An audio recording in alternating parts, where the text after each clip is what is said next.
Hi, my name is Olivia Froelich. I'm a naturopathic doctor, and welcome back to part 2 of ranking alternative medicine interventions for type 2 diabetes. So if you haven't seen part 1 of this video, I will link it up here, and then come on back and watch part 2. In that video, we covered physical interventions, which was exercise, and we also covered different supplements for type 2 diabetes, or that have been researched for type 2 diabetes. Hint, hint, if you're looking behind, really none of the supplements even made it close to being a hot nerd, but you know, whatever. Some of them are in the you must be new here section, so maybe there's going to be more research, but I'm glad that you're back and watching part 2, where we're going to be looking at different herbs that are talked about for type 2 diabetes, and then we're also going to look at 4 types of diets that have been recommended for type 2 diabetes. So once again, to reiterate, this is a fun, opinion-based way to look at different research for alternative medicine interventions. None of this is medical advice at all. Like, if I rank something high, this is, even for exercise, like, I would love to know that everyone could be safe in the world when it comes to starting a new exercise routine, but that just isn't the case. It's really, really important for you to work with your doctors and your healthcare team to make sure that every intervention that you're thinking about doing, or that you're doing it, or that you're doing on your own, is safe for you. So none of this is medical advice. I do this as a way for myself to stay involved in reading different clinical research, and just a fun way for me to break out of the pattern that happens when you read a lot of research, which is just, it becomes monotonous, and it's fun to kind of bring life and personality to these things. So the way that I do these videos is I do a lot of research on the back end, and I put it all essentially in an Excel document. So you're going to see me working off my phone because I have all my notes to myself of what the different trials showed. I like to look for the best of the best research, so I'm looking for systematic reviews and meta-analyses that are in very good peer-reviewed journals. That way I can trust more so what they're telling me. A lot of these words, you might not know all of these words. This isn't really geared towards beginners. This is mostly, or for anyone who's interested in it. Maybe some people are more familiar with the supplements for type 2 diabetes, and they want to watch a fun video on, someone ranking them in this fun way. So be it. This is for whoever finds this video and finds it enjoyable and likes to hear about different herbs and supplements, but I don't go into like the nitty-gritty details on teaching you what each of these supplements are, or what they do, or what they're supposed to do, or what the research behind the mechanisms is. I don't do that. I just work off of what I know to be popular in the naturopathic community for herbs or supplements for different conditions, and then I rank them. So this isn't an educational really video in that sense. It's for you to watch along with me, have some fun in ranking research in a different way other than good or bad. So the different categories that I have, the top of the top is the Hot Nerds Club. So this is the interventions that have the research behind it that is very convincing and like the best of the best, and seems to be really beneficial. The Girl Next Door are interventions that seem like they're going to be really good, but they might be missing an element, like they're missing safety data, or they're missing just a high number of participants or patients that show benefit. So the Girl Next Door is kind of like the next level right below Hot Nerds Club. OK Jock is like, I don't know how to explain it. OK Jock is like an intervention that isn't that great. Maybe was known to be like better, but it's just like kind of like, yawn, like we don't want to hear from you anymore. You're just not as good as, you might think that you are. Posers are things that like the, lots of communities or the naturopathic community or other communities like really love to like hype up and talk about, but the research shows that there's like really nothing behind it. So OK Jock and posers are kind of the same, but energetically they're a little bit different. And then You Must Be New here are the things that just don't have like any research on, and we can't judge either way if it's, you know, good or bad or whatever. So without further ado, if that sounds really interesting to you, then go ahead and keep on watching.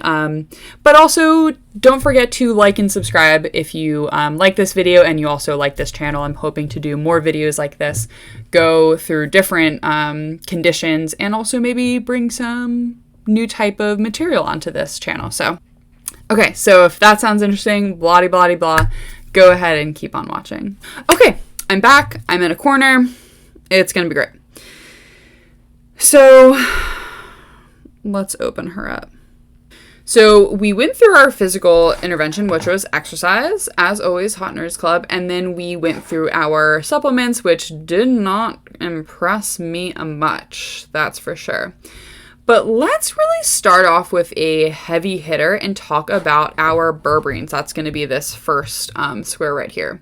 So let's see. I found a systematic review and meta-analysis from the Endocrine Journal, which is from the Japan Endocrine Society. From what I could tell, this was a peer-reviewed journal, so that is good. And this is from 2019. So this paper looked at 28 different clinical trials within the systematic review and meta-analysis for a total of 2,300 patients. So this is good. 6 trials had berberine and lifestyle versus just lifestyle.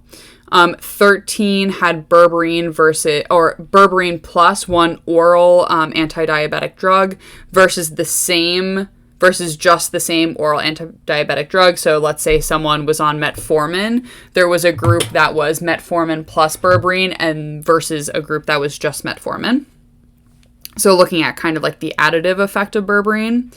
And then there were 2 trials that looked at berberine plus 2 oral anti-diabetic drugs versus those same anti-diabetic drugs.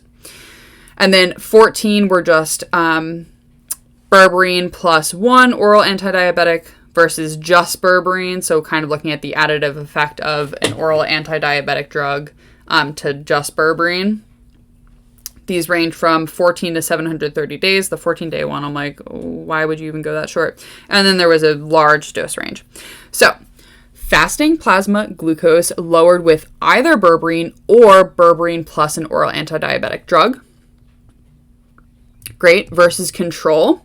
There was stronger hypoglycemic effects, so stronger blood glucose lowering effects of berberine than placebo or lifestyle intervention. So berberine did better than placebo or lifestyle change.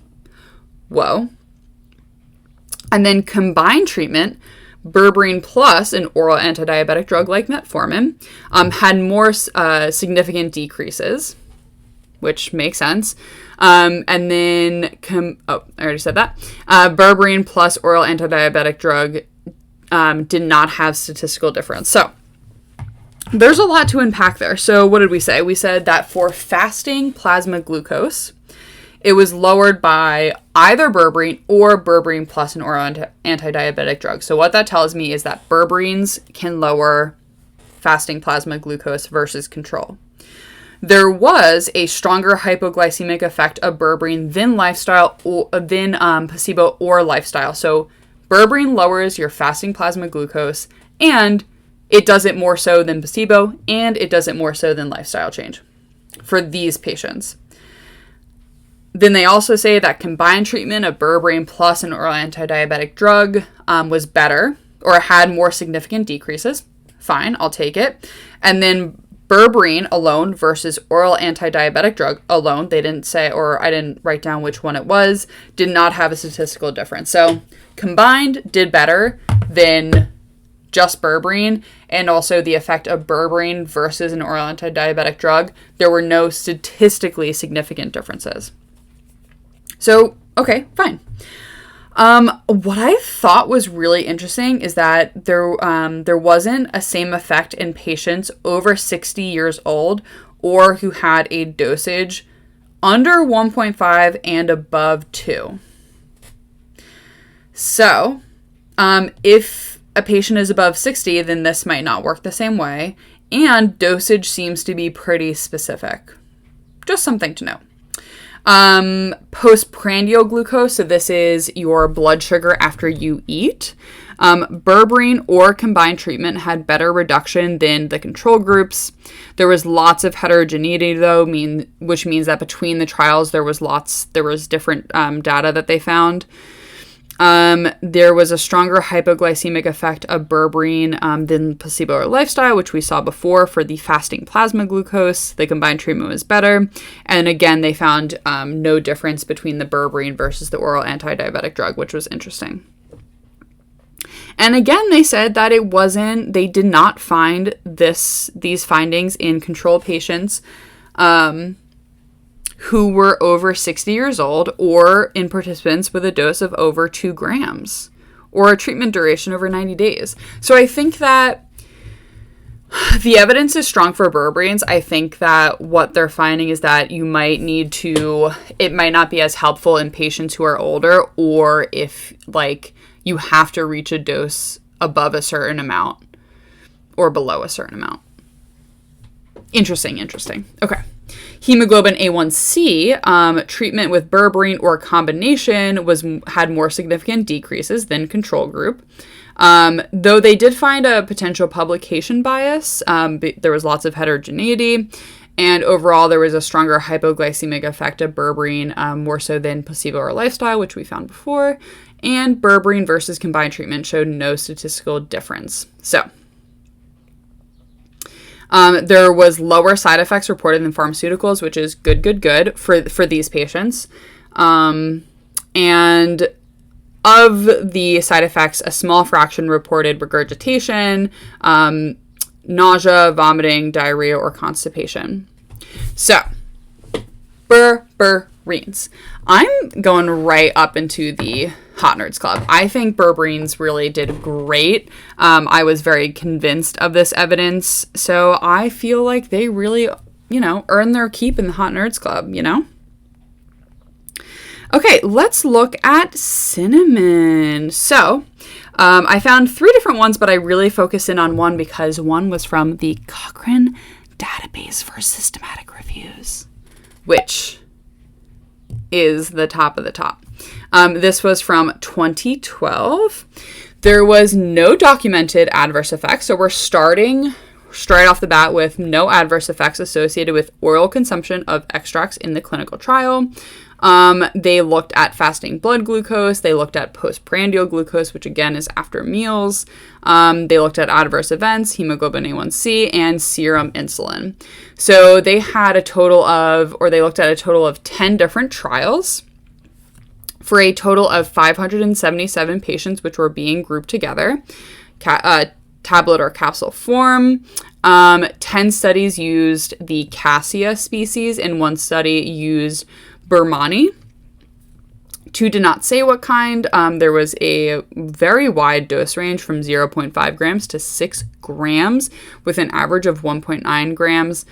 The mean treatment time was 10.3 weeks. Okay, 2 studies were moderate risk of bias and 8 were unclear or high. So this is telling me that lots of ranges in dose, range in the species used. 2 of the studies didn't say what species they used. And there was some moderate risk of bias or unclear or high. So not so hot.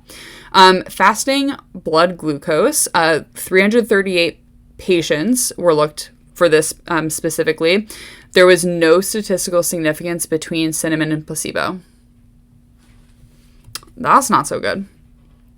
For the postprandial glucose, 40 participants showed no statistical significant difference between placebo and cinnamon groups. Again, not so hot.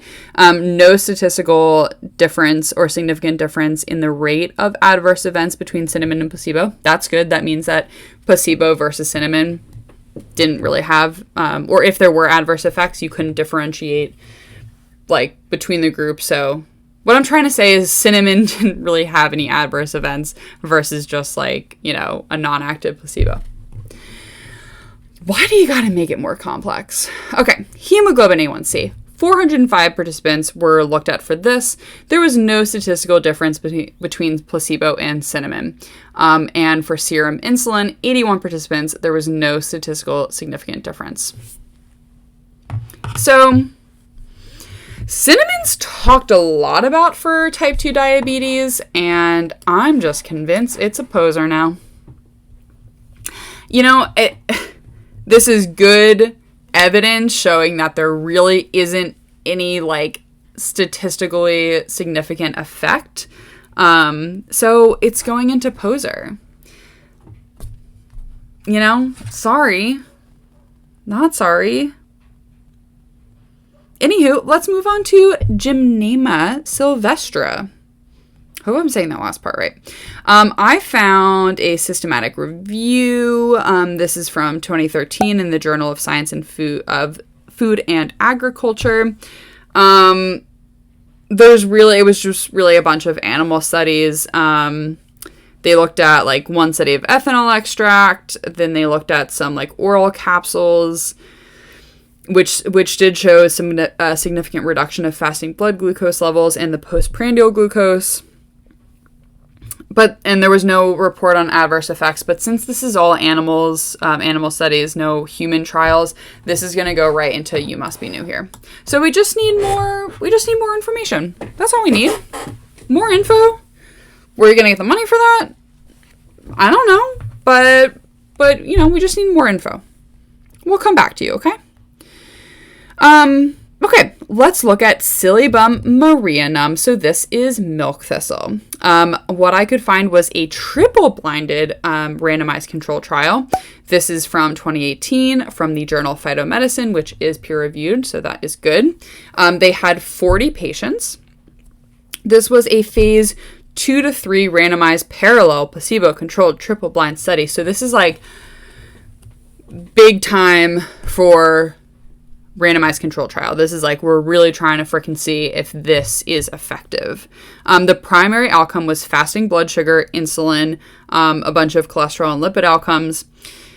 They told us how many tablets they did, and then they went for 45 days. So, fasting blood sugar decreased by 11.01% versus only 8.14% increase. Whoa, hold on. I read that wrong at first. The fasting blood sugar decreased by 11.01% in the milk thistle group versus an 8.14% increase in placebo. So like opposite direction. So like Silybum freaking decreased it, and placebo was like, well, placebo just didn't do anything. So this blood sugar was increasing. Insulin decreased by 14.35% versus an increase of 25.58% in the placebo group, and no one reported adverse effects. So, since this was a randomized controlled trial, it was in a great journal. I'm already like, check, love that. Check that it's in a good journal. Randomized controlled trial, even it's a phase 2 or 3, so I trust it, but I want more information, and it's showing good evidence. There's no reported adverse effects. So this one's going to be our first girl next door. Silybum is our first girl next door, and I think that she deserves to be there. Fine. Great. Good job. Good job, Milk Thistle. Love to see you. Can't wait to welcome you to the Hot Nerds Club, hopefully. So let's talk about Panax Ginseng. So this is our next one. The one that I chose was a systematic review and meta-analysis from the journal Medicine, which was peer-reviewed, and this is from 2016. The primary outcome measure was the change in hemoglobin A1c levels. Great. And they looked at a bunch of secondary outcomes. They had a total of 8 different trials. Only 3 of them reported changes in hemoglobin A1c. They did not show a significant difference between comparison and control groups. Okay, so that's not so good. 6 studies with complete records for fasting glucose. So when it came to fasting glucose, postprandial insulin, there was a statistical difference between the comparison and the control groups, but no statistical difference between comparison and control groups for postprandial glucose and fasting insulin. Overall, ginseng helped with reducing fasting glucose in all patients, but it was ineffective in patients undergoing insulin treatment or taking oral hypoglycemic agents. So what do I think about this? You know, I think overall, I want more. I want more. So I'm going to put ginseng in You Must Be New here. Because I just need to see more evidence. I need to see a little bit better evidence. And then maybe we can move them up. Do whatever we got to do. Okay, so let's move on to Momordica. I don't know, I've never said this last part. Charantia? This is bitter melon. This is like really becoming the newest thing to talk about when it comes to type 2 diabetes in the like natural products world. So, and accordingly so, I found a Cochrane database systematic review. So this is from 2010 in the journal Cochrane Database of Systematic Reviews. They were looking at 3 trials with up to 3 months duration for a total of 350 patients. There was no statistical different effects compared to placebo, no serious adverse effects, and the primary outcomes were fasting blood glucose and hemoglobin A1c, and there were lots of secondary outcomes. So compared to placebo, there was no statistical significant effect on fasting blood glucose or hemoglobin A1c. Wah, wah. Another study showed no reduction on postprandial glucose versus, I haven't said this one in a while, glibencilamide showed that bitter melon had significant versus glibencilamide. It showed that bitter melon had significant reduction on fasting blood glucose and hemoglobin A1c. It seems like that was just like one of them. Mostly no adverse effects, though some patients had upset stomach and diarrhea, but resumed taking the treatment afterwards. So that kind of tells you that like they had this upset, but maybe it just took them their bodies a little bit of getting used to, and then they continued taking the treatment.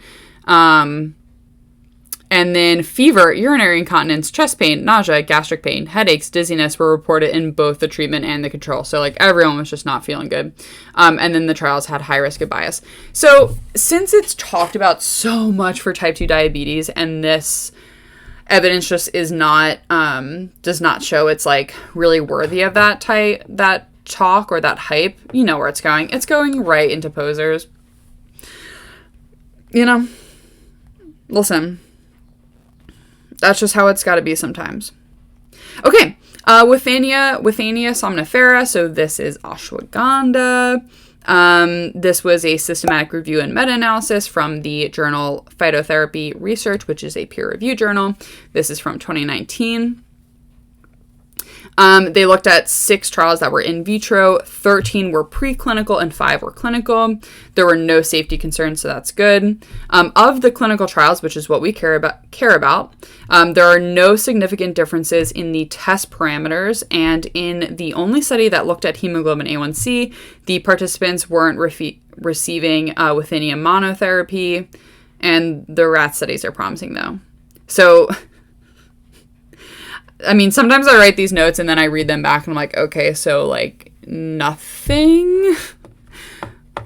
So that's what it is. It's a You Must Be New Here type of situation. That's what's going on.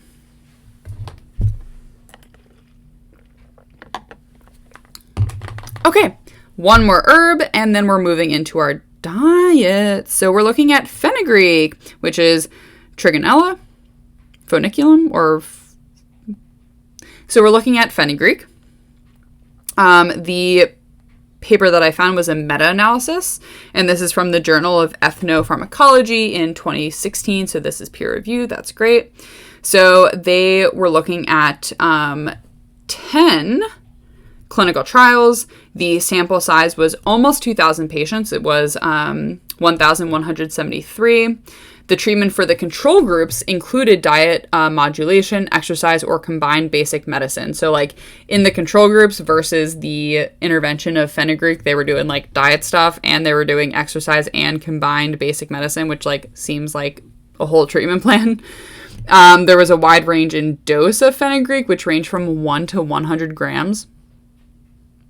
Median dose was 6.3 grams. The treatment time was 1 week to 3 years, so like very high range. 3 studies were reported as high quality and 7 studies were low quality, so whatever. For fasting blood glucose, Fenugreek significantly ameliorates it. So for fasting blood glucose, Fenugreek significantly ameliorates it, which means that it lowers it, but I have nothing like specifically written of like how much it does that. For the 2-hour blood glucose, which is the postprandial, they take a test right at 2 hours after they've eaten. Fenugreek was significantly reduced, so good. And then hemoglobin A1c for Fenugreek had significant improvement. There was no adverse effects. Though one group reported GI, like gastrointestinal side effects of dyspepsia, which just means like essentially stomach upset or indigestion, mild abdominal distension, nausea, diarrhea, but nobody dropped out of the study for it. So I think that this is a girl next door situation. I think that she's got pretty good research there. It seems pretty safe, but I think that we just need like a little bit more. But I think that she might be a hot nerd. We just have to like get to know her a little bit more, see her come out of her shell. Okay, so we're about to move on to the diets. Now this was hard because overall, when it comes to dietary interventions, they are hard to do. Because it just turns out that food has a lot more to do than just like healthy, not healthy, eat it, not eat it. Like, food is tied into interpersonal relationships. Food is used for comfort. It's just so challenging to do a dietary intervention for like healthcare needs. And especially on top of that, like it is possible. It for sure is possible, but on top of that, doing a research like trial on it, it's hard. So with that being said, the 4 diets that I was looking at are the Mediterranean diet, a plant-based diet, a low-fat diet, and a low-carbohydrate diet. So starting with the Mediterranean diet, this is a systematic review and meta-analysis from 2015 in the journal BMJ Open, which is a peer-reviewed journal. They looked at 8 meta-analyses and 5 randomized control trial. The overall effect estimate with an overall effect estimate of decreasing hemoglobin A1c by 0.4% compared with usual care or low-fat diet, and fasting glucose levels are also improved. And other diets like low carb, low glycemic index, and high protein don't seem to be as effective as the Mediterranean. So even though dietary interventions are hard, it seems that Mediterranean diet is really good. And also they've narrowed it down to an overall effect of decreasing hemoglobin A1c by 0.47%. So we're going to put Mediterranean diet into the Hot Nerds Club. She's just going up there, and that's where she will reign supreme. Okay, let's look at the plant-based diet. So this is a systematic review from 2020 in the journal Diabetes, Metabolic Syndrome, and Obesity, Targets and Therapy. So they looked at 9 different trials, though only 3 included participants diagnosed with type 2 diabetes. Okay.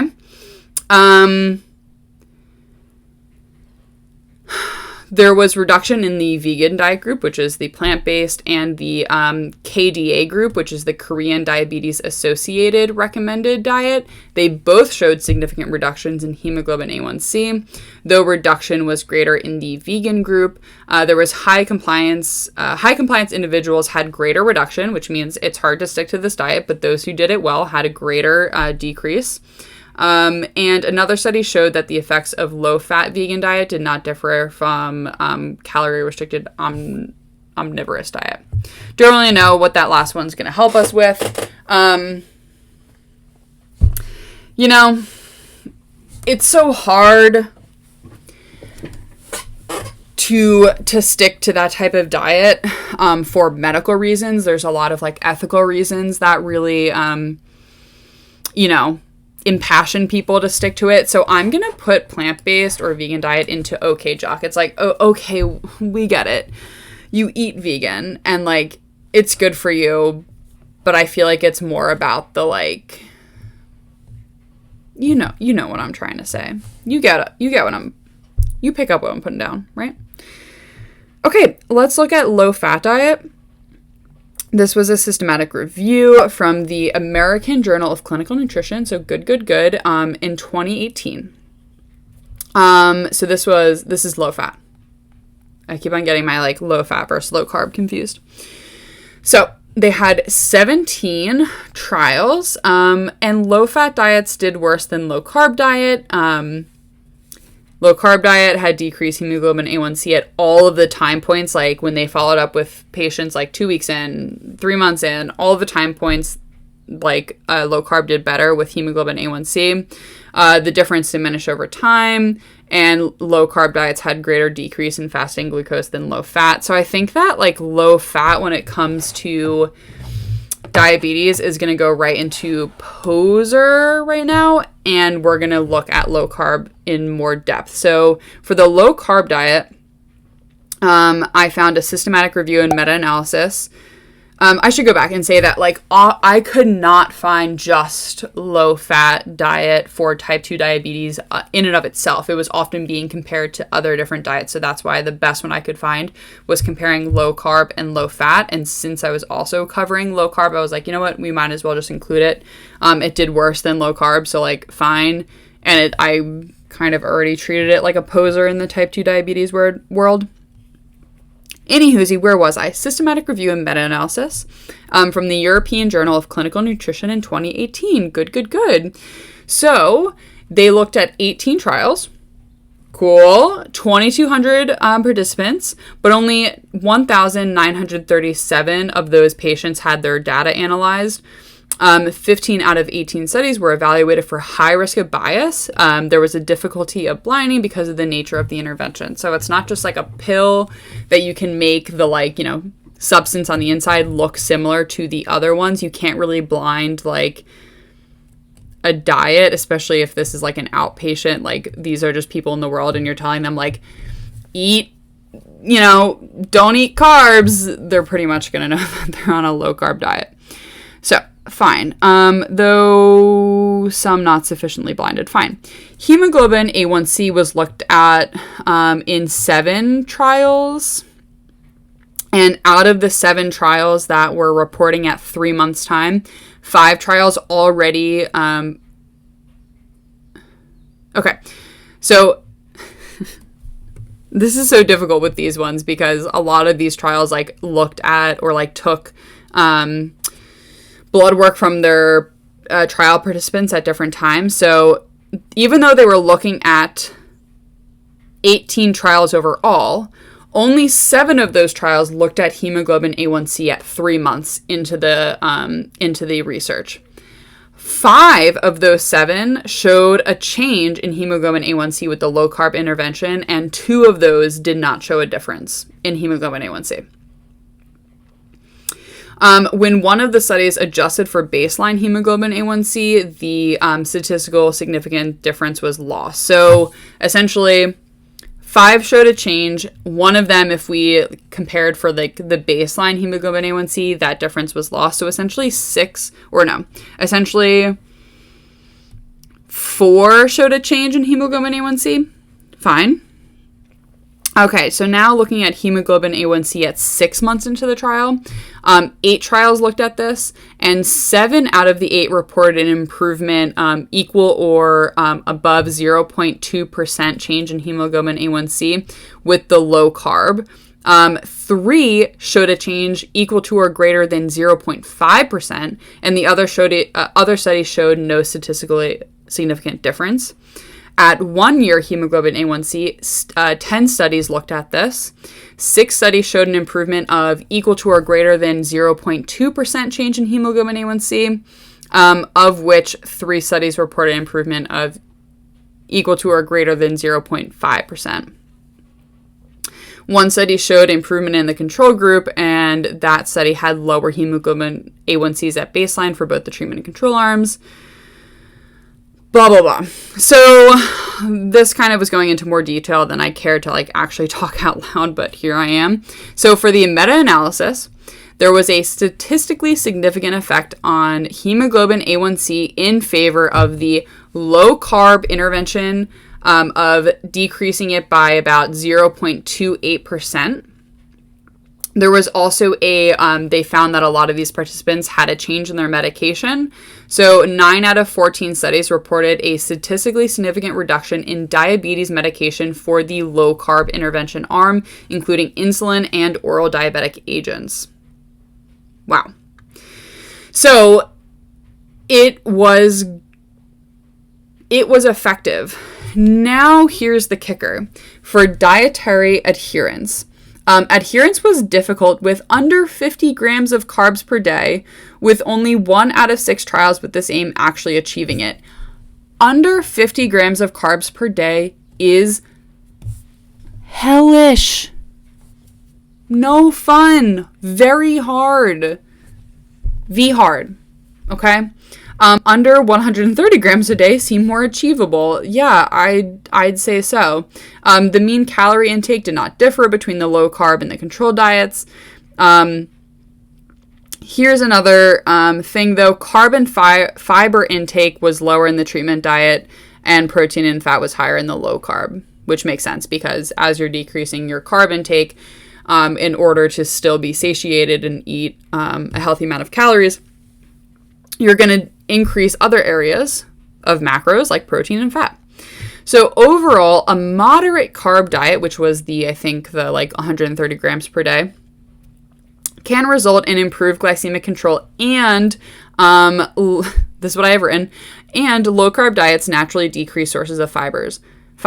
Honey, what is you doing? So here's my opinion on the low carb diet. Looking at this information overall, it seemed effective, but at what cost when it's super, super hard to actually adhere to that and in the long run actually achieve glycemic control with such a hard intervention, and you're decreasing your fiber intake, which ain't so good. So I'm actually, even though the low carb does better than the low fat when we're actually just looking at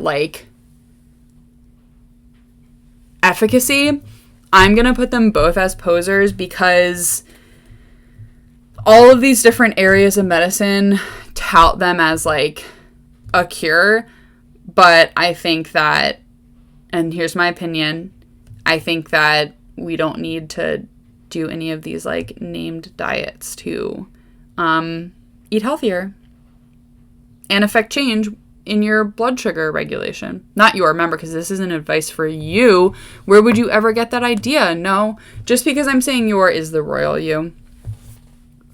Anywho, look at this beautiful, spread of ranking these alternative medicine interventions for type 2 diabetes. So once again, I hope you enjoyed this. If you did, definitely give it a like down below. And while you're there, just subscribe to this channel because we'll be doing more things of this nature and maybe some other different types of content. And I hope to see you there. If you have any suggestions for something that you want me to cover, let me know in the comments below and I'll do my best. So, bye!